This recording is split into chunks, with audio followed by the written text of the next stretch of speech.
और मान लीजिए आपने नहीं पढ़ा हो तो क्लासेस सर की लगी रही हैं, उसमें सर शुरुआत से पढ़ा ही रहे हैं, तो वो आप पढ़ते रहो। 2 कॉपियाँ बोली हैं आपको, बना लो ताकि वो तीनों टॉपिक आप पढ़ पाओ। और अपन आज जो है ना एक नया टॉपिक चालू करेंगे। एक वेक्टर का होम असाइनमेंट 1-2 हो गया था डिस्कस, होम असाइनमेंट 3 बाकी होगा। उसके लिए मैं आपको समय भी दे रहा हूँ, कल कर लेंगे वो डिस्कस। अपन आज भी कर सकते हैं डिस्कस, लेकिन मैं हर पापी को दूसरा मौका देता हूँ कि मान लो आपने नहीं किया हो, संडे को आप छुट्टी मना रहे हो, तो भरपूर मौका मिलेगा ताकि आप कल भी आपके अंदर का इंसान जाग जाए। कल डिस्कस कर लेना, और जिसने नहीं क्लास अटेंड की हो घबराने की ज़रूरत नहीं है, वापस से पढ़ाया जाएगा। तो होम असाइनमेंट 3 उसका डिस्कस कर लेंगे अपन। आज अपन एक नया टॉपिक स्टार्ट करने वाले हैं, तो आप एक हेडिंग में लिख सकते हो मोशन इन 1D। तो आप 1 डायमेंशन मोशन या मोशन इन 1D, वो एक नया टॉपिक स्टार्ट कर देते हैं अपन, मोशन इन 1D या 1D मोशन। तो 1D मोशन पढ़ने से पहले आपके मन में ना कुछ सही सही विचार आने चाहिए। उन विचारों के लिए आप फर्स्ट हेडिंग में लिखिए cause of motion. First heading में लिखिए कॉज ऑफ मोशन। तो हमें पढ़ना है motion in 1D। Motion in 1D में हमें पहले पता होना चाहिए कि मोशन का कारण क्या है। समझ रहे हो क्या, कॉज ऑफ मोशन। वैसे तो मोशन का कारण वो आगे एक चैप्टर आएगा न्यूटन लॉज ऑफ मोशन, उसमें भी बताएंगे। बट अभी आपसे कोई पूछ लेता मोशन इन 1D पढ़ना है ना, तो आगे कुछ पॉइंट्स आएंगे जिसमें फालतू में मेरे को चीज़ें रटवानी पड़ेंगी, तो अपन रटवाएंगे नहीं, अभी समझा देते हैं आपको सब।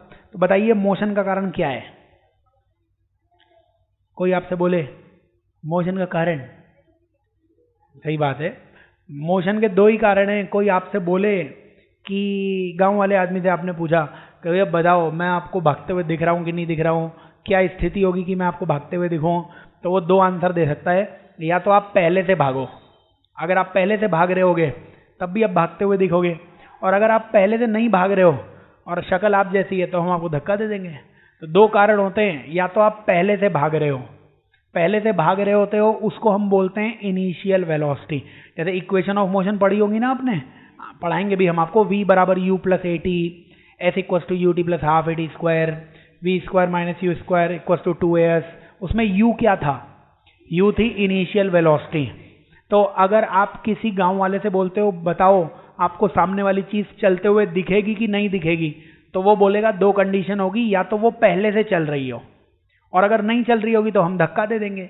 इन दोनों स्थितियों में चलने लग जाएगी वो। तो वो पहले से चल रही हो, इसको पढ़ा लिखा आदमी क्या बोलता है, इनिशियल वेलोसिटी। और धक्के देने का मतलब फोर्स होता है, और F इक्वल टू m तो पढ़ा होगा आपने। तो जहां F होगा वहां A भी होगा। A को क्या बोलते हैं, एक्सेलरेशन। तो मोशन के 2 कारण होते हैं, या तो आप पहले से मोशन कर रहे हो जिसको आप बोलोगे इनिशियल वेलोसिटी, उसका देसी भाषा में मतलब है आप पहले से भाग रहे हो, वही आपकी वेलोसिटी क्या है, इनिशियल वेलोसिटी।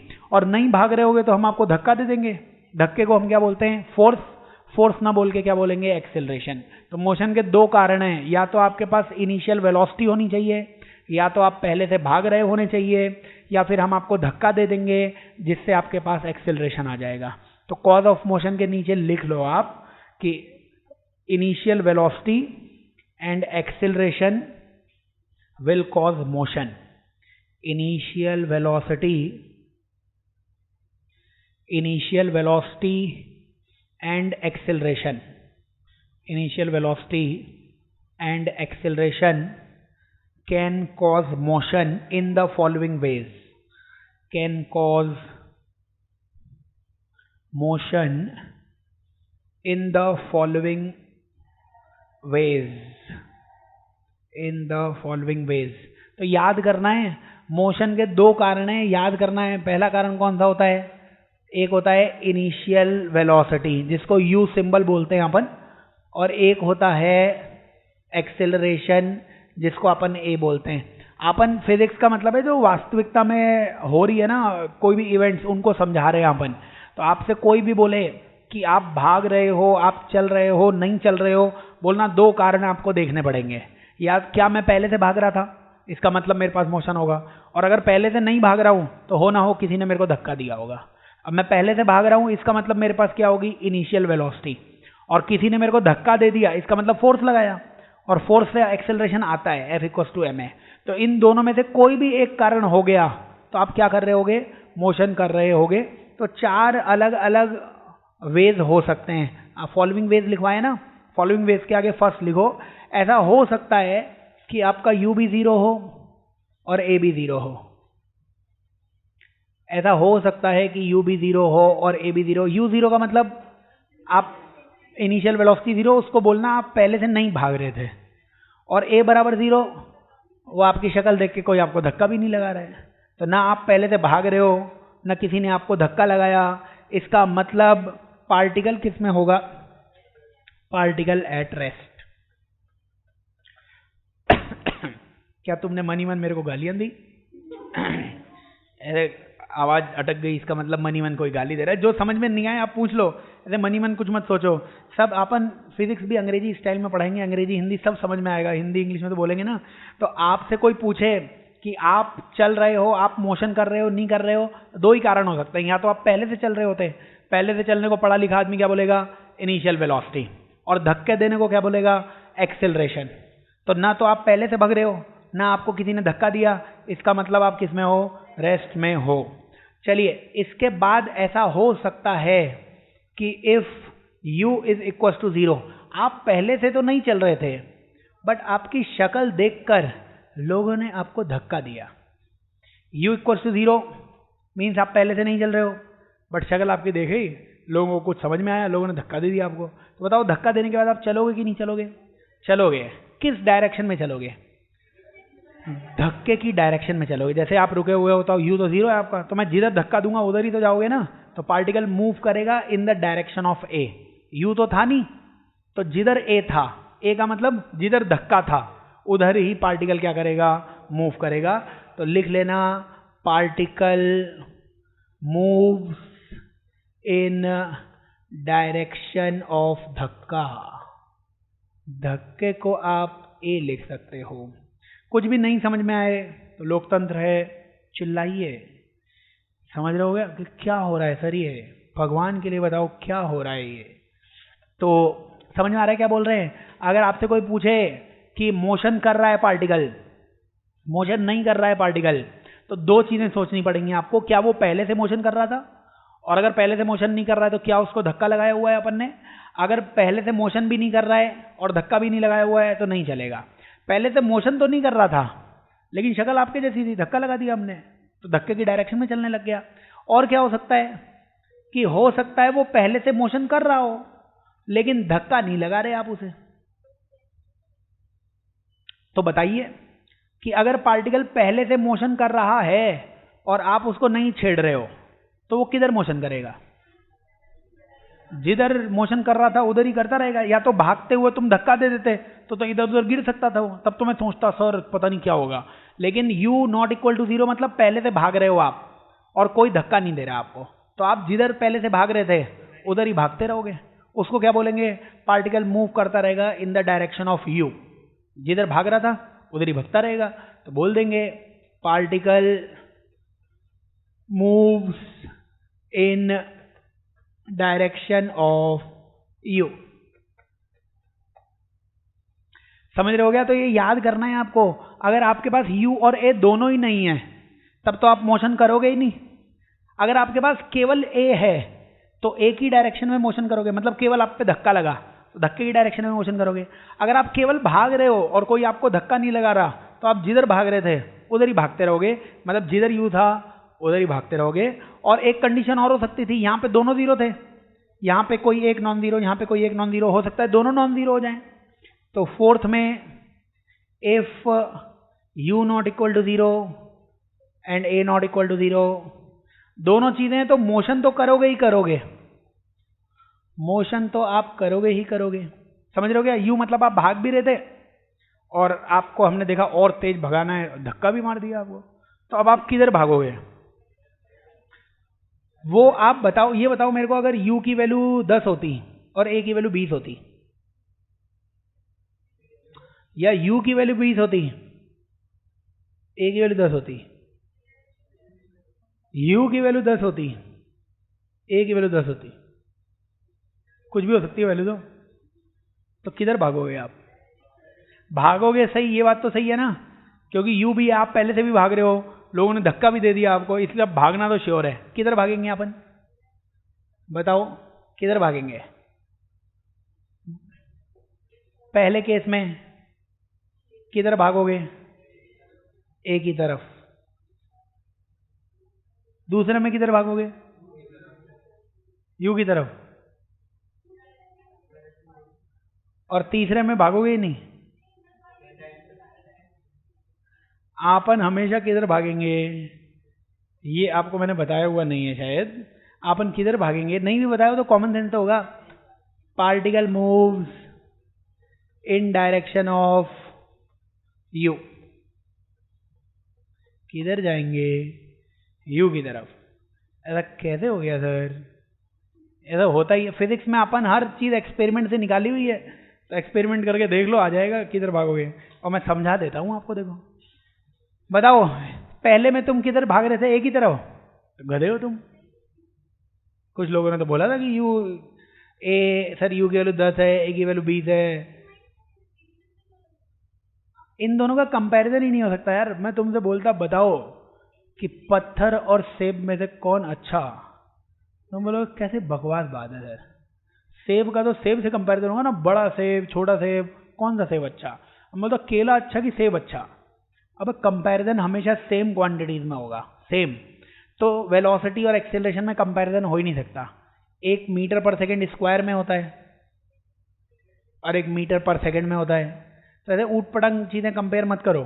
समझ रहे हो क्या कि शक्कर ज्यादा मीठी है कि मिट्टी? अब कंपैरिजन ही नहीं होगा। अगर मिठास का कंपैरिजन है तो जलेबी ज्यादा मीठी है कि रसगुल्ला, तब तो सिग्निफिकेंस है। तो कल ले आना, मैं बता दूंगा कौन सा ज्यादा मीठा है।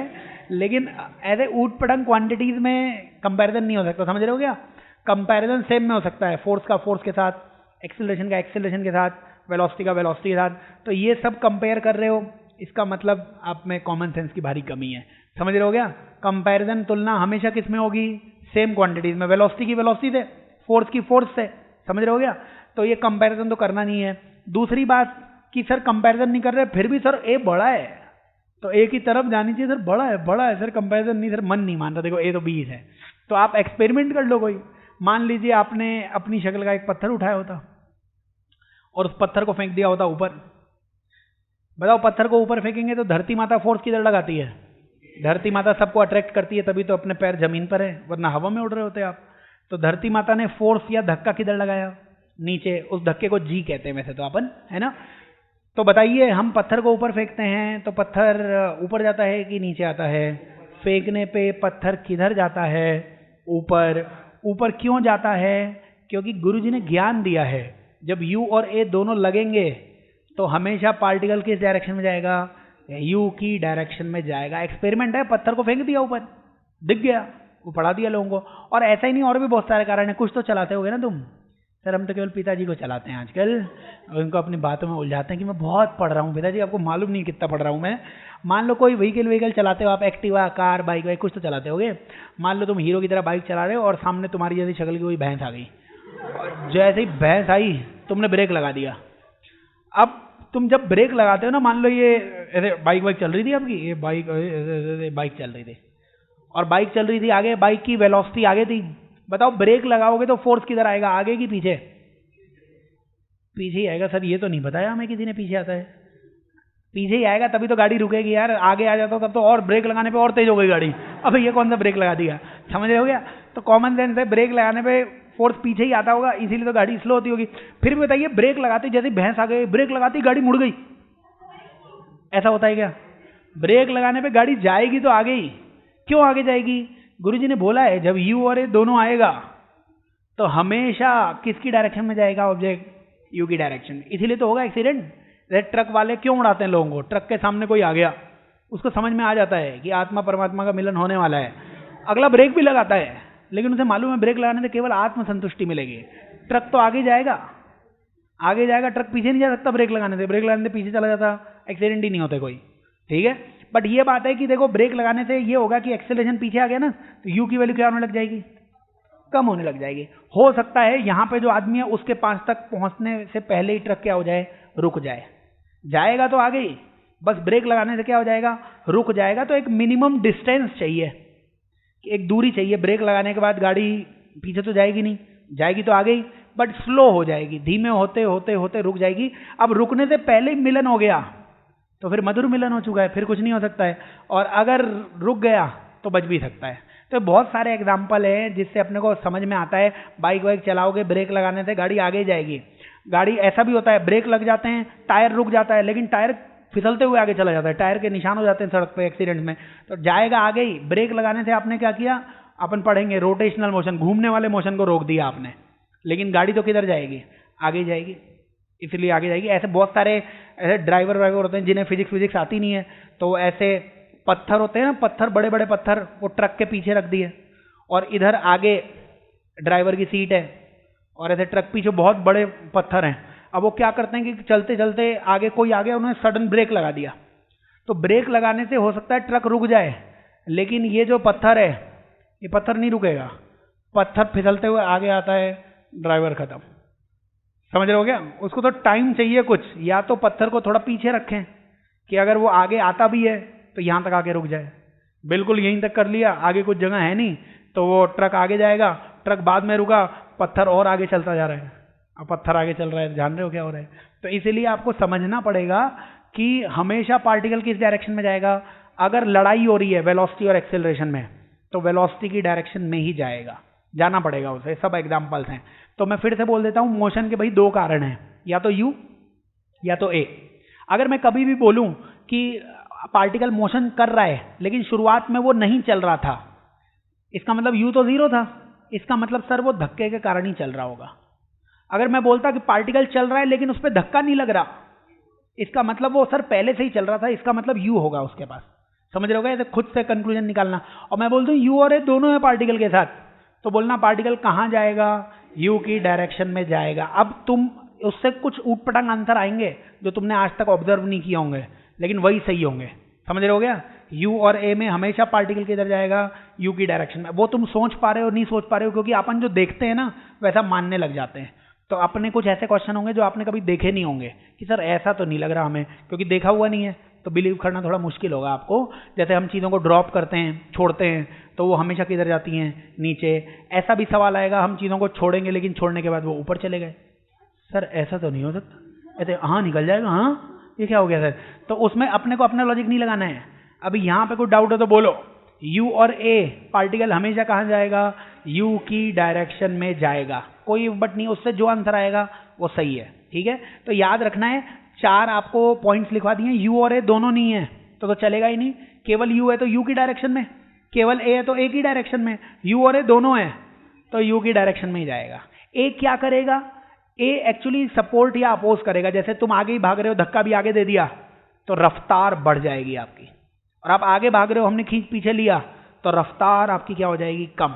लेकिन जाओगे आप यू की डायरेक्शन में। अब कोई यहां से बाहर निकल रहा है कि सर बहुत हुआ, फ्री, अपने को फ्री करे, बाहर निकल रहा है, मैं बोलो फिजिक्स पढ़ाऊंगा, पीछे खींचूंगा तब भी तू आगे जाएगा। आगे क्यों जाएगा? वो ये वेलोसिटी जिधर है धीमे धीमे जाएगा, और शक्ल तुम्हारी जैसी है, बाहर जा रहा है, अबे बाहर ही निकलते हो।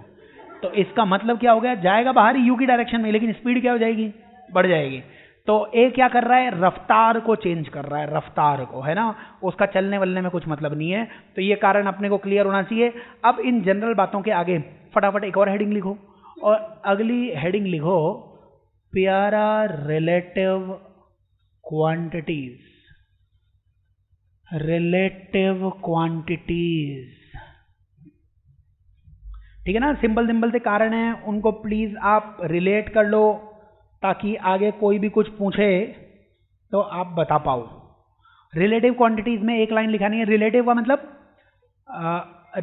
का मतलब कंपैरिजन।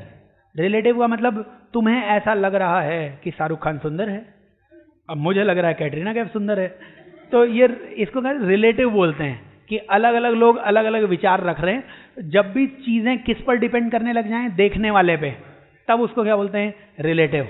जैसे कोई बोलेगा कि बायो बेहतरीन सब्जेक्ट है, कोई बोलेगा बायो तो घटिया सब्जेक्ट नहीं हो सकता है, वैसे तो नहीं बोलोगे, लेकिन तो रिलेटिव है वो। तो जब भी देखने वाले पे, ऑब्जर्वर पर चीजें डिपेंड करने लग जाती हैं, तब हम क्या बोलने लग जाते हैं कि क्वांटिटी क्या है, रिलेटिव है। फॉर एग्जाम्पल कि आप जीवन में बड़े आगे बढ़ जाते हो और अंबानी के ठीक बाद सेकंड नंबर पे तुम आ जाते हो, या फर्स्ट नंबर पे भी आ सकते हो। उसके बाद तुम क्या करते हो, आराम से तुमने मर्सिडीज निकाली अपनी, मर्सिडीज में तुम्हारी जैसी शक्ल का एक ड्राइवर भी रख लेना तुम, और पीछे बैठे हुए हो और अखबार पढ़ रहे थे, अखबार। तो अखबार आगे जा रहा था और मैं हर बार की तरह गरीब बाहर खड़ा देख रहा था, वाह हमारे बच्चे तो बड़े तरक्की पे हैं, और निकले जा रहे थे। मैंने चिल्लाया कि अरे अखबार चल रहा है, ऐसे चिल्लाया मैं, क्योंकि अखबार गाड़ी के अंदर था, गाड़ी भी चल रही थी, अखबार भी मेरे को कैसा दिखा चलता हुआ, तो मैं चिल्लाया अखबार चल रहा है। तो तुमने अपनी विंडो नीचे की, बोला सर उम्र के साथ आपका दिमाग चल रहा है, अखबार तो रुका हुआ है, अखबार तो हमने पकड़ा हुआ है सर, अखबार कहाँ चल रहा है। तुम बोलोगे अखबार रुका हुआ है, मैं बोलूँगा अखबार चल रहा है। तो इसीलिए ये चलना और रुकना कैसी क्वांटिटी होगी, रिलेटिव क्वांटिटी, क्योंकि देखने वाले पे डिपेंड कर रही है। हम यही सीखने वाले हैं, 1D मोशन, मोशन मतलब चलना है रुकना, तो वो मोशन कैसी क्वांटिटी होगी, रिलेटिव क्वांटिटी। जैसे फिर से मैं पूछता हूं, बताओ मैं मोशन में हूं कि रेस्ट में हूं। अरे गधों आंसर नहीं देना है, डिपेंड करेगा कि सर आपको देख कौन रहा है। सर आपका एक स्टूडेंट मंगल ग्रह पे भी है और पृथ्वी घूम रही है, तो आप भी घूमते हुए दिख रहे हो, इसलिए आप मोशन में हो, और हमारे जैसे गरीब सर आपको देख रहे हैं तो आप रुके हुए हो। तो मोशन और रेस्ट के लिए समझ में आना चाहिए। कोई भी ऐसा क्वेश्चन कंट्रोवर्शियल हो जो देखने वाले पे डिपेंड कर रहा है, तो आंसर तो गलत ही आने वाला है। मान लो तुम्हारे घर में तुम्हारी शक्ल का एक डाकू आ गया और ऐसे रखा इधर, बोला बता तू चल रहा है कि रुक रहा है, इसका मतलब तुम मरने वाले हो। अब कुछ भी बोलोगे आंसर गलत ही है, समझ रहे हो क्या। उससे पुनः भगवान के लिए बता मेरे को देख कौन रहा है, फिर तो मैं बता दूं, है ना। तो ऐसी बहुत सारी क्वांटिटीज ऐसी मिलेंगी फिजिक्स में जो डिपेंड किस पे करती होंगी, देखने वाले पे, ऑब्जर्वर पे। उन क्वांटिटीज को क्या बोलना है, रिलेटिव क्वांटिटी। वो तो क्लियर है ही। लेकिन अभी शुरुआत के 11th के 2-3 टॉपिक्स में ना हम ऑब्जर्वर देंगे नहीं आपको, क्योंकि फिजिक्स को और मुश्किल नहीं बनाएंगे। फिर भी क्वांटिटीज तो रिलेटिव रहेंगी, तो आपको रुके हुए आदमी को ऑब्जर्वर मानना है। या तो ऑब्जर्वर मैं दे देता कि मेरे को मंगल ग्रह से मेरा एक स्टूडेंट देख रहा है, तब तो लाउड एंड क्लियर, सर कुछ इफ एंड बट नहीं है, वो देख रहा है पृथ्वी घूम रही है, आप चल रहे होगे, है ना। लेकिन मैंने केवल पूछ लिया कि मैं चल रहा हूं कि मैं रुका हुआ हूं, तो तुम बोलोगे सर ये तो देखने वाले पे डिपेंड करता है, आपने देखने वाला हमें बताया नहीं। इसका मतलब अर्थ पे कोई रुका हुआ इंसान, उसी को क्या मानना है, ऑब्जर्वर। क्या आप बैठे हुए आप रुके हुए हो, तो आप ऑब्जर्वर मानते हुए इस सवाल का आंसर दे देना और बोल देना कि सर आप क्या हो, रुके हुए हो। या तो ऑब्जर्वर होगा, ऑब्जर्वर नहीं होगा तो ग्राउंड पे, अर्थ पे जो आदमी रेस्ट पर है उसी को क्या मानना है, ऑब्जर्वर मानना है। तो फिर से मैं पूछता हूं, ये बोर्ड रुका हुआ है कि चल रहा है, डिपेंड कर रहा है, अब नहीं बोलना है, डिपेंड तो करेगा, वो बात सही है। लेकिन अपने लिए अब ऑब्जर्वर कौन हो जाएगा, सर आपने ऑब्जर्वर बताया नहीं, तो मतलब रुका हुआ आदमी ऑब्जर्वर है। आप भी रुके हुए हो, आपको ये रुका हुआ दिख रहा है, आप बोल देना रुका हुआ है। तो ये हमने सबको बोल दिया है, या तो ऑब्जर्वर दीजिए, ऑब्जर्वर नहीं दोगे तो जो आदमी रेस्ट पर है उसी के लिए हम अपनी फिजिक्स सॉल्व करेंगे।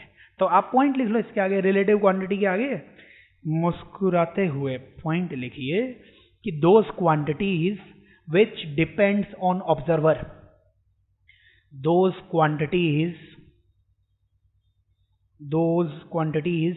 which depends on observer, those quantities which depends on observer are relative quantities, are relative quantities, are relative quantities, and if observer is not defined,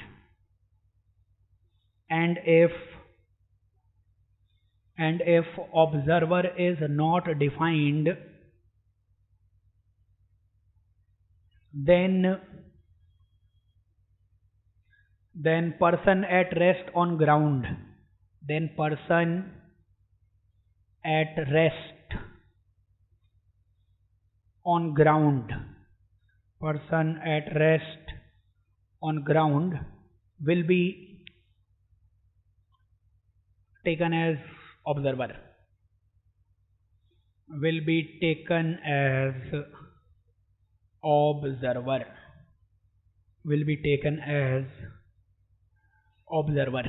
ठीक है ना, तो ये याद करना है अपने को, रिलेटिव कौन सी क्वांटिटी जो देखने वाले पे डिपेंड करती है ना।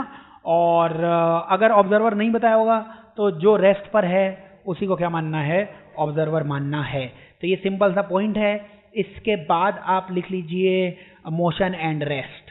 नेक्स्ट हेडिंग में लिख लीजिए मोशन एंड रेस्ट, क्योंकि हमें 1D मोशन पढ़ना है तो पहले पता होना चाहिए मोशन का रहस्य क्या है। और once you know what is motion, फिर आगे बढ़तेंगे अपन। तो मोशन एंड रेस्ट बताइए, मोशन एंड रेस्ट रिलेटिव है कि नहीं है? आप चल रहे हो कि आप रुके हुए हो, ये किस पे डिपेंड करेगा, ऑब्जर्वर पे। तो दोनों क्वांटिटीज क्या हैं, रिलेटिव क्वांटिटीज है, इसलिए इसकी डेफिनेशन में भी ऑब्जर्वर मेंशन होगा। मोशन का मतलब क्या होगा, देखने वाले को अगर आपकी पोजीशन चेंज होती हुई दिखी तो वो देखने वाला बोलेगा आप चल रहे हो, और देखने वाले को आपकी पोजीशन सेम दिखी तो वो देखने वाला बोलेगा आप रेस्ट पर हो। तो with respect to observer if your position changes तो आप किस में होगे, मोशन में। और with respect to observer if your position is constant तो आप किस में हो जाओगे, रेस्ट में। तो लिख ली, विद रेस्पेक्ट टू लिखना बहुत इंपॉर्टेंट है क्योंकि रिलेटिव है। तो आप ये लिख लीजिए कि दीज क्वांटिटीज आर रिलेटिव। पहले मुस्कुराते हुए लिख लीजिए these quantities are relative, these quantities are relative, these quantities are relative. और नेक्स्ट लिखना कि if position of object changes, अगले पॉइंट में लिख लो if position of object changes, position of object changes with respect to observer, with respect to observer, then object is in motion, then object is in motion, and if position remains same, and if position remains same, and if position remains same with respect to observer, position remains same with respect to observer, with respect to observer, then object is at rest, then object is at rest। ठीक है ना, याद करना है motion और rest दोनों कैसी quantities हैं, रिलेटिव क्वांटिटीज हैं। मतलब इनकी एब्सोल्यूट वैल्यूज नहीं होंगी। कोई बोले ये बता तू सच्चाई में चल रहा है कि रुका हुआ है, अबे डिपेंड नहीं बोले, इस क्वेश्चन का मतलब ही नहीं है। सच्चाई का क्या मतलब है, जो चीज रिलेटिव है उसकी सच्चाई तो तुम्हारी अलग सच्चाई होगी, मेरी अलग सच्चाई होगी, दोनों ही सच्चाई है। तो वास्तविकता में तुम चल रहे हो कि रुके हुए हो, ये क्वेश्चन ही गलत है।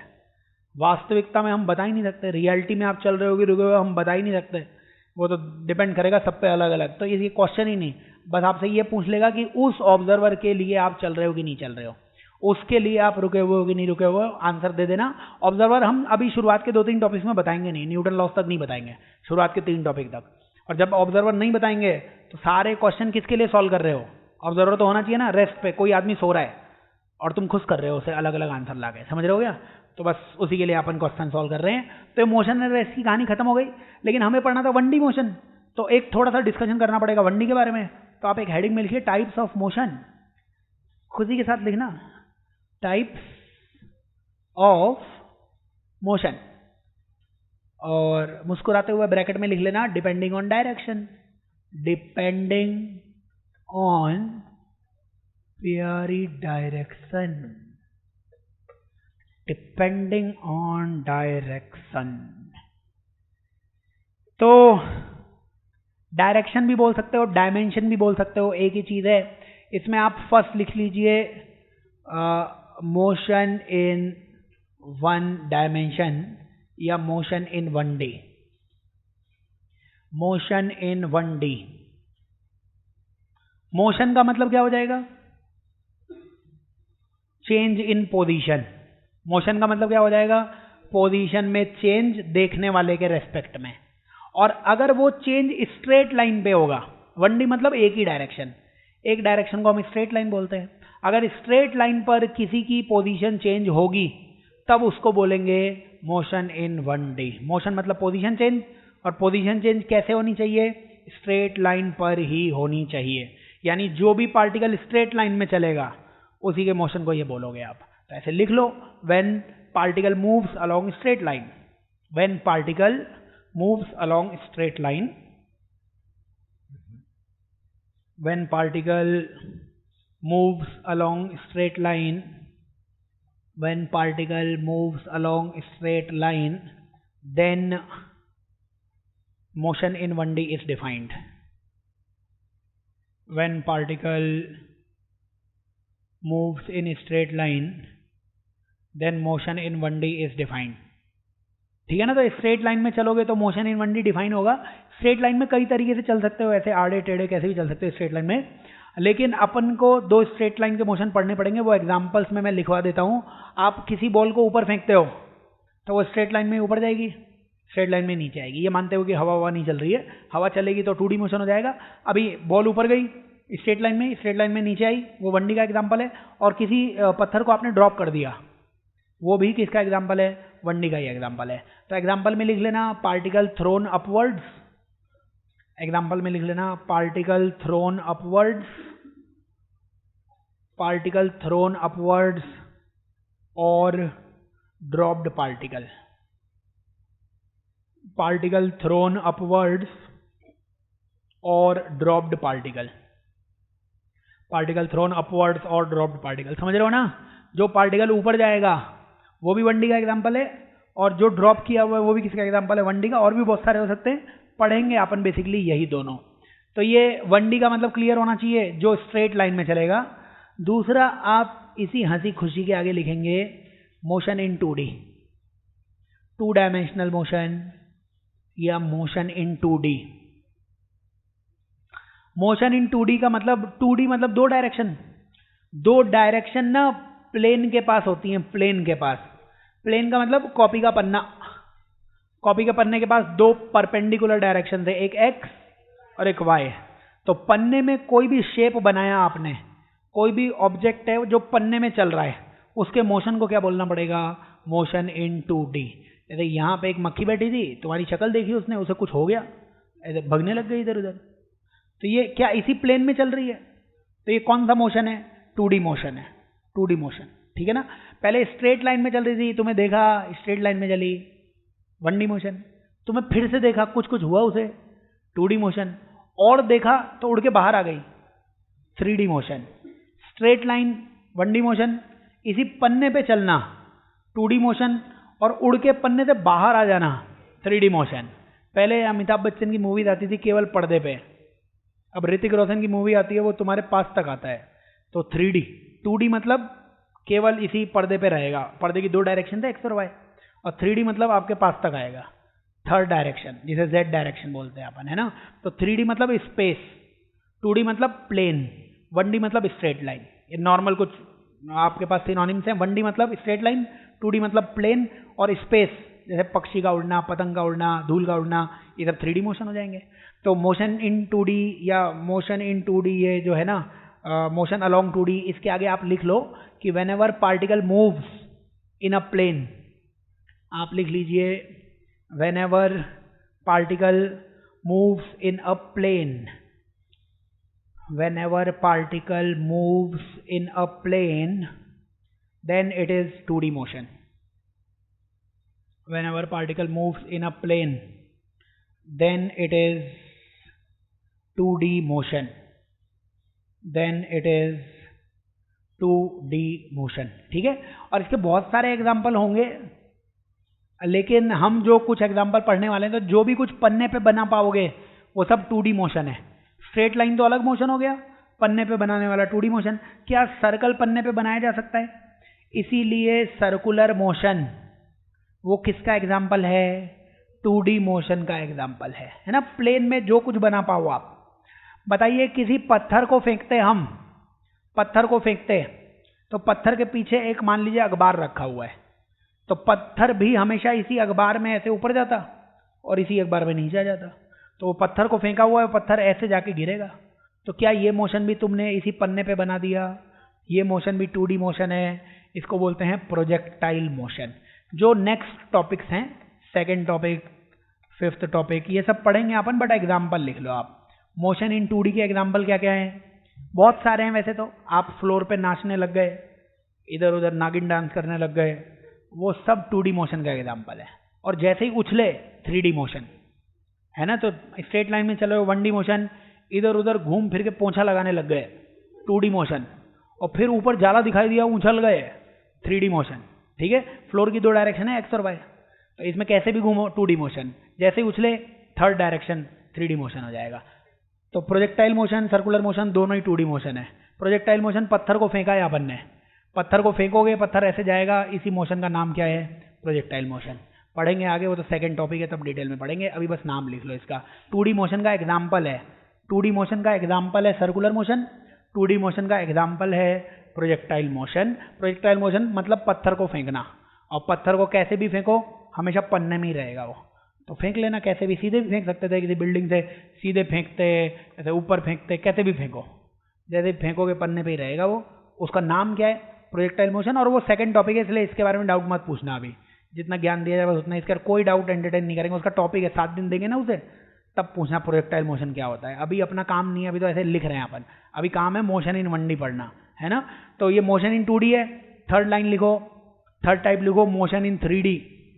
3D मोशन या motion in 3 dimension, 3D motion, motion in 3D, वो लिख लेना। और मोशन इन 3D बताया हुआ है, आप ऐसे लिख लो, motion in space is 3D motion. Motion in space, motion in space is 3D motion. Motion in space is 3D motion. Example लिख लेना, बर्ड फ्लाइंग, काइट फ्लाइंग, और बहुत सारे एग्जाम्पल है, ETC लिख लो। Bird flying, kite flying, helical path. लेकिन ऊटपटांग आप नाम मत लिखो, ये बस इतना लिख लो जो समझ में आए। बर्ड फ्लाइंग और काइट फ्लाइंग जो समझ में आ रहा है बोले ETC लिख लो, बाकी समय आने पे सब बताया जाएगा। अभी आपको याद करना है 1D का मतलब कम से कम पता होना चाहिए, कि जो भी चीज़ स्ट्रेट लाइन में चल रही है। अब वो देखेंगे कि क्या क्या चीज़ चलती है स्ट्रेट लाइन में, अपने कोर्स में क्या क्या है, चलने में तो बहुत सारी हैं। 2D मतलब जो चीज़ पन्ने पे चले, पन्ना ऐसे भी रख सकते हो, ऐसे भी रख सकते हो, कैसे भी रखो, लेकिन पन्ने में होनी चाहिए, उसको प्लेन बोलते हैं, 2D बोलते हैं। और पन्ने के बाहर आ गई कोई भी, स्पेस हो गई, 3D हो गई। ठीक है ना। जैसे स्प्रिंग, स्प्रिंग रखोगे, स्प्रिंग ऐसी होती है ना, स्प्रिंग देखी हो आपने, वो स्प्रिंग पन्ने में थोड़ा ना बनाई जा सकती है, वो तो पन्ने के बाहर आती है स्प्रिंग। उसी रास्ते को क्या बोलते हैं? हेलिकल। हेलिकल, हेलिकल अंग्रेजी में लिखने की जरूरत नहीं है, बस ऐसे ही बता रहा हूं। तो कोई भी पार्टिकल उसी स्प्रिंग में चल रहा है ऐसे, तो 3D मोशन हो गया, क्योंकि पन्ने के बाहर आ चुका है, 3D हो जाएगा। तो बट आएगा जब पढ़ेंगे अपन कभी। तो अभी खैर अपने को इतना डिटेल में नहीं जाना है, अपने को अब स्टडी क्या करनी है? मोशन इन 1D मतलब पार्टिकल स्ट्रेट लाइन में चलेगा और पोजीशन चेंज होगी विद रिस्पेक्ट टू ऑब्जर्वर, वही अपने को पढ़ना है। तो अगले 10-12 दिनों तक केवल वही सवाल मेरे से पूछना जिसमें पार्टिकल स्ट्रेट लाइन में चले। फिर कुछ उसके बाद अपन पढ़ेंगे प्लेन में चलेगा, 12th में पढ़ेंगे हेलिकल। ठीक है ना। तो इसलिए अपन ये चैप्टर चालू करते हैं, और इसमें आप एक हेडिंग में लिखो। तो अभी याद कर लेना, मोशन और रेस्ट का मतलब क्या है? बोलना मोशन और रेस्ट सर रिलेटिव है, देखने वाले पे डिपेंड करेगा। देखने वाला हम आपको बताएंगे नहीं, देखने वाला किसको मानना है? रेस्ट पर कोई ऑब्जर्वर है, आप अपने आप को रेस्ट पर मान लीजिए और अपने लिए सारे क्वेश्चन सॉल्व कर लीजिए। ठीक है। अब कोई भी मोशन तुम्हें समझना है ना, तो 5 क्वांटिटीज तुम्हें आनी चाहिए। तो आप एक हेडिंग में लिखिए क्वांटिटीज ऑफ मोशन। हेडिंग में आप लिखिए क्वांटिटीज ऑफ मोशन। तो हेडिंग में आप लिखेंगे quantities of motion. Quantities of motion, ये किसी भी मोशन की बात कर रहा हूं मैं। आपको कोई भी मोशन अगर समझना है खुद से, तो आपको 5 क्वांटिटीज आनी चाहिए अच्छे से, और वो क्वांटिटीज आपको पता होंगी, वही डिटेल में अपन पढ़ेंगे। हर मोशन के लिए अगर ये क्वांटिटीज तुम्हें आती हैं तो वो मोशन आ जाएगा। पहली क्वांटिटी तुम्हें आनी चाहिए डिस्टेंस क्या होता है, जो डिटेल में पढ़ेंगे अपन। दूसरा तुम्हें आना चाहिए डिस्प्लेसमेंट क्या होता है वो डिटेल में पढ़ेंगे अपन। तीसरा स्पीड क्या होती है वो आना चाहिए। वेलोसिटी क्या होती है उसके बारे में समझ होनी चाहिए, और एक्सेलरेशन। तो ये 5 क्वांटिटीज किसी भी मोशन के बारे में अगर तुम्हें आती हैं तो मान लो वो मोशन भी तुम्हें आने लग जाएगा। तो ये 5 क्वांटिटीज आनी चाहिए, डिटेल में इनको देखेंगे। स्पीड के आगे तुम हिंदी में रफ्तार भी लिख लेना ताकि मन में कुछ विचार क्लियर हो जाए। रफ्तार का मतलब समझते हो ना, तुम सुबह उठो और बोलो सर चला नहीं जा रहा है, ओए सर क्या हो गया, इसका मतलब तुम्हारी रफ्तार कम है। चला, और सर सुबह उठते ही हुसैन बोल्ट बन गए, भग गए इधर उधर, तो रफ्तार ज़्यादा है आपकी। रफ्तार ज़्यादा मतलब स्पीड ज़्यादा, रफ्तार कम मतलब स्पीड कम, है ना। तो स्पीड का मतलब क्या है, how fast you are, how slow you are, that is called as speed. लेकिन वो आगे पढ़ेंगे, अभी अपन चलते हैं सबसे पहले डिस्टेंस और डिस्प्लेसमेंट। तो आप एक हेडिंग में डिस्टेंस लिख लो भाई, खुशी खुशी एक हेडिंग लिखो। हेडिंग में लिखो प्यारा डिस्टेंस। तो हेडिंग में डिस्टेंस लिखना पड़ेगा। डिस्टेंस दूरी, तो डिस्टेंस का मतलब सबको पता ही होता है। डिस्टेंस का मतलब होता है एक्चुअली में तुम कितना चल रहे हो। एक्चुअली में आप कितना चल रहे हो, और एक्चुअली में आप कितना चल रहे हो उसके लिए एक तरीका है आपके पास। एक रस्सी ले लो आप, और वो रस्सी हमेशा रिलीज करते हुए चलना है आपको, कभी रस्सी को लपेटना नहीं है। तो लास्ट में जब भी मैं आपसे डिस्टेंस पूछूं तो जितनी भी रस्सी आपने गिराते हुए चले हो उस सारी रस्सी की लेंथ मेजर कर लेना, वही क्या आ जाएगी, डिस्टेंस। फॉर एग्जाम्पल मैं यहां से मान लीजिए ये पॉइंट ए था, ये पॉइंट बी था, ए से बी। अरे कौन कौन सी बोतलें लाते हो, मान लो ए है ये बी है, तो मान लो तुम ए से बी आते और ये 2 मीटर होता, तो 2 मीटर की रस्सी तुमने गिरा दी होती। फिर तो यहां बी तक आने पर डिस्टेंस भी कितनी हो गई, 2 मीटर। चाहो तो रस्सी की लेंथ नाप लो, वो भी 2 मीटर है, और तुम एक्चुअली में कितना चले हो, 2 मीटर। लेकिन वापस से बी से ए आ जाते, तो ए से बी आए तो 2 मीटर की रस्सी यहां गिराई, बी से ए आए 2 मीटर की रस्सी यहां गिराई, फिर ए पे बैठ के पूरी रस्सी की लेंथ नाप लो, 2 और 2 टोटल कितनी हो जाएगी, 4 मीटर। और अगर आपको समझ में आता है कि एक्चुअली में तुम कितना चले, सर 2 मीटर आगे भी चला, 2 मीटर पीछे भी चला, एक्चुअली में मैं 2 और 2 एक्चुअली में कितना चला, 4 मीटर चला, तो डिस्टेंस इस केस में कितनी हो जाएगी, 4 मीटर के बराबर। तो आप हमेशा रस्सी को लपेटना नहीं है कभी भी, है ना, रस्सी हमेशा ड्रॉप करते हुए जानी है। आगे गए तब भी रस्सी ड्रॉप हो रही है, पीछे आ रहे हो तब भी रस्सी ड्रॉप हो रही है, और लास्ट में सारी रस्सी की लेंथ मेजर करनी, कभी लपेटनी नहीं है रस्सी। और बताओ अगर रस्सी कभी लपेटोगे नहीं, इसका मतलब डिस्टेंस कभी भी डिक्रीज नहीं हो सकती है, क्योंकि तुम हमेशा रस्सी गिराते हुए जा रहे हो, और नहीं चलोगे तो रस्सी नहीं गिरेगी। मान लो ए से बी आ गए तुम, तो ए से बी आए, इसका मतलब डिस्टेंस कितनी हो गई, 2 मीटर। अब नहीं चलोगे तो डिस्टेंस 2 मीटर ही रहेगी, कम नहीं होएगी, 2 मीटर ही रहेगी। और जैसे ही थोड़ा सा बढ़े फिर रस्सी गिर गई, 2.1 मीटर। थोड़ा सा और चले 2.2 मीटर। अब 2.2 से कम नहीं हो सकती है। यहां से समझ में आना चाहिए distance can never decrease, distance कभी भी डिक्रीज नहीं हो सकती है। बट आप ये एग्जाम्पल लिख लो और इसके नीचे 1-2 पॉइंट्स लिख लो, फिर लिखना ये सारे ज्ञान के बिंदु। तो ये एग्जाम्पल तो ज़रूर बना लो, और इस एग्जाम्पल में डिस्टेंस लिख लेना 4 मीटर, और इसके आगे आप लिख लेना length of actual path is distance. तो आप लिख लेना length of actual path, length of actual path is distance, length of actual path is distance. तो अंडरलाइन कर लेना, एक्चुअल पाथ मतलब वास्तविकता में, रियलिटी में आप कितना चले, 2 मीटर आगे भी चले हो, 2 मीटर पीछे भी चले हो, तो रियलिटी में एक्चुअली में आप कितना चले हो, 4 मीटर चले हो। अब मैं बोल रहा हूं ना रस्सी गिराओ, आप रस्सी गिराते हुए जाओ, लास्ट में रस्सी मेजर कर लेना। रस्सी गिराते हुए गए, आगे 2 मीटर चले, रस्सी गिराते हुए आए, पीछे भी 2 मीटर की रस्सी, टोटल कितनी रस्सी हो गई, 4 मीटर की रस्सी हो जाएगी। इसका मतलब क्या हो जाएगा अपने पास, आप नेक्स्ट पॉइंट लिख लीजिए, distance can never decrease, distance can never decrease. Distance can never decrease. समझ रहे हो क्या? Distance can never decrease. और डिस्टेंस कैन नेवर डिक्रीज, इसके आगे आपके मन के पापी विचार बता दो मेरे को, बिना शर्माए हुए. देखिए ये टाइम है, ये डिस्टेंस है, ग्राफ बनाओ और जो जो बोला जा रहा है उसमें बताना आप. ये पहला ग्राफ दिया हुआ है और डिस्टेंस और टाइम का दूसरा ग्राफ दिया जा रहा है और डिस्टेंस और टाइम का ये तीसरा ग्राफ दे रहे हैं अपन. डिस्टेंस और टाइम का तीसरा ग्राफ. बस इन तीनों ग्राफ के बारे में जो भी आपको समझ में आए फटाफट लिखते चलो और याद करना है अपने को चीजें. बताइए, ग्राफ बना लीजिए और मुस्कुराते हुए, शर्माते हुए बताइए, ये जो बिंदु दिख रहा है क्या बिंदु, इस बिंदु पर, इस पॉइंट पर टाइम कुछ होगा, मान लीजिए 1 सेकंड होता. 1 सेकंड पे कुछ डिस्टेंस भी होगा, मान लीजिए 1 मीटर होगा. आगे कुछ टाइम 2 सेकंड आएगा. ग्राफ की रीडिंग ऐसे ही होती है, 2 सेकंड पर ऊपर चले गए तो ये डिस्टेंस भी कितना होगा. तो क्या यहां से समझ में आ रहा है कि डिस्टेंस बढ़ रहा है? तो यहां पे लिख देना डिस्टेंस इंक्रीजेस.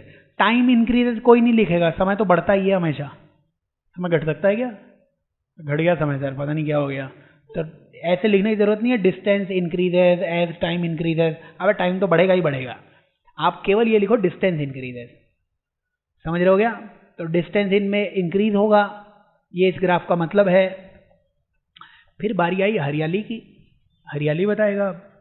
बताओ बच्चा कि हरियाली क्या क्या बोलने वाला है. 1 सेकंड पर डिस्टेंस है 1 मीटर. 2 सेकंड पर भी डिस्टेंस कितना है? 1 मीटर. इसका मतलब है डिस्टेंस कांस्टेंट. कब रह सकता है डिस्टेंस कांस्टेंट? जब पार्टिकल कहां पे होगा? रेस्ट में. ये सब कंक्लूजन्स हैं, क्योंकि जैसे ही तुम चलोगे, बोला ना डिस्टेंस कैन नेवर डिक्रीज, घट तो सकता ही नहीं है. अगर घटेगा नहीं तो या तो कांस्टेंट रह सकता है या तो बढ़ सकता है, घटेगा नहीं. और अगर कांस्टेंट है इसका मतलब तुम चल ही नहीं रहे हो, तुम रुको, सो गए, तुम नशा कर लिया, सो गए. और सो गए हो तो डिस्टेंस भैया उतना ही रहेगा. समझ रहे हो क्या? चलोगे, चलते ही रस्सी रिलीज होगी, रस्सी की लेंथ हमेशा बढ़ेगी, डिस्टेंस हमेशा क्या होगी? बढ़ने वाली है. फिर गुलाबी देख लो. बताइए गुलाबी क्या कहता है? कि कुछ भी नहीं कहेगा गुलाबी. 1 सेकंड पर डिस्टेंस थी 2 मीटर और 2 सेकंड पर डिस्टेंस कितनी हो गई थी? 1 मीटर. इसका मतलब यहां से कंक्लूजन आया कि डिस्टेंस क्या हो गई? डिक्रीज हो गई, which is not possible. Which is not possible. तो ऐसा कोई भी ग्राफ आपको मिले जिसमें डिस्टेंस डिक्रीज हो रही हो, आपसे क्वेश्चंस पूछेंगे which of the graph is not possible. तो डिस्टेंस कभी डिक्रीज नहीं हो सकती है. समझ रहे हो क्या? एक्चुअल में आप कितना चले, अबे वो डिक्रीज थोड़ी ना होगा. या तो आप नहीं चलोगे तो 0 ही है, और जैसे ही चले एक्चुअली में 1 चल रही है, एक्चुअली में 2 चल रही है, एक्चुअली में 3 चल रही है. तो एक्चुअली में कितना चले वो कभी डिक्रीज नहीं हो सकता है. इसीलिए इसमें फर्स्ट और सेकंड ग्राफ सही भी है. क्या कंक्लूजन है पता होना चाहिए. और डिस्टेंस जो है वो डिस्टेंस कभी भी डिक्रीज नहीं होगी. इससे बहुत सारे पॉइंट आगे भी क्वेश्चंस करेंगे, वो समझ में आने चाहिए. छोटे छोटे पॉइंट हैं. डिस्टेंस का मतलब क्या है? एक्चुअल पाथ की लेंथ, वास्तविकता में आप कितना चले. और मेजर कैसे करोगे? धागा छोड़ते जाओ, लास्ट में धागे को मेजर कर लेना, जो धागे की लेंथ है वही आप एक्चुअली में चले हो. फिर तीसरे पॉइंट के लिए एक और चित्र बनाइए. मानिए ये होता आपका प्यारा घर और ये होता उससे भी प्यारा स्वाभिमान. घर और घर से प्यारा स्वाभिमान. चलिए फिर आप घर से स्वाभिमान आते, पहले पहले आप में जोश होता कि अपने को कुछ कर गुजरना है, सीधे घर से निकले और स्वाभिमान। 10 दिन बाद आपको ज्ञान की प्राप्ति होती, तुम्हें पता लगता अरे स्वाभिमान तक जाने का तो एक और नया रास्ता है, अब घूम फिर के चलेंगे। 1 महीने बाद सच्चाई से सामना होता तुम्हारा कि अब पढ़ाई तो होती रहेगी, सुना है कि एक रास्ता ये भी है, इधर आ गए अपन। फिर एक समय ऐसा भी आएगा जब तुम घर से तो निकलोगे, लेकिन तुम्हारा सेकंड होम कहीं और बन चुका होगा। स्वाभिमान तो पहुंचा ही नहीं, लड़का घर से तो निकलता है, स्वाभिमान नहीं पहुंचता है।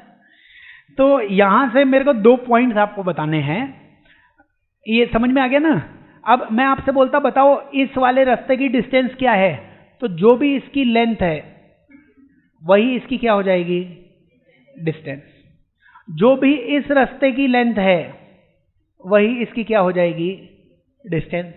जो भी इस रास्ते की लेंथ है वही क्या हो जाएगी, डिस्टेंस। तो मैं यहां से 2 पॉइंट बोल रहा हूं। एक तो डिस्टेंस ना नेगेटिव नहीं हो सकती, क्योंकि लेंथ या लंबाई नेगेटिव नहीं हो सकती, है ना।